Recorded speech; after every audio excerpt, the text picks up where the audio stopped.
अनुपमा ने सब कुछ बताया है अपने बेटे समर को। अनुपमा सीरियल के आने वाले एपिसोड में आप सबको देखने को मिलेगा कि अनुपमा को बार बार दिखाई दे रहा है समर, उसकी याद आ रही है, उसकी हरकतें उसको दिखाई दे रही है, महसूस हो रही है और खुली आंखों से ही अनुपमा को अब समर दिखने लगा है।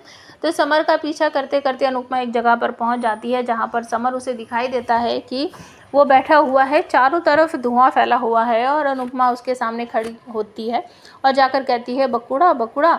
तो वो भी कहता है मम्मी आप आ गई, मुझे आपसे कितनी सारी बातें करनी है, कितना कुछ बताना है। तो अनुपमा भी कहती है बकुड़ा मुझे भी तुझसे बहुत सारी बातें करनी है, बहुत कुछ बताना है और मेरा सबसे प्यारा बकुड़ा है, तुझे पता है ना।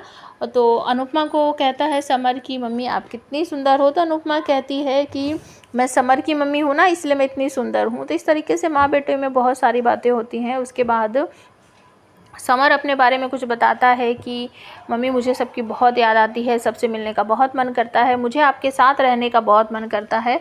तो अनुपमा कहती है बकुड़ा मुझे भी तेरी बहुत याद आती है, तेरे साथ रहने का मुझे भी मन करता है। और तुझे पता है अंश कितना बड़ा हो गया है और तुझे पता है अंश की शादी हो गई है और तू दादा बनने वाला है और मैं परदादी बनने वाली हूँ, परदादी बनने वाली है। इस तरीके से बहुत सारी बातें बोलती है वो कि तू बाबा बनने वाला है, मैं दादी बनने वाली हूँ। तो अंश बहुत बड़ा हो गया है, बकुड़ा तू हमारे साथ आके क्यों नहीं रहता और तू मुझे कभी कभी क्यों दिखाई देता है।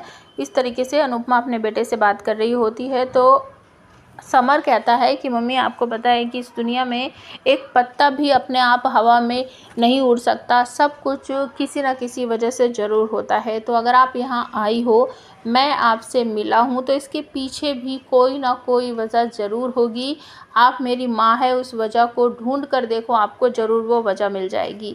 तो आप हमें कमेंट करके बताओ इस गाँव से समर का क्या कनेक्शन है, समर यहाँ पर अनुपमा को क्यों दिखाई दे रहा है, समर अपनी माँ अनुपमा को इस गांव के बारे में क्या बताना चाहता है।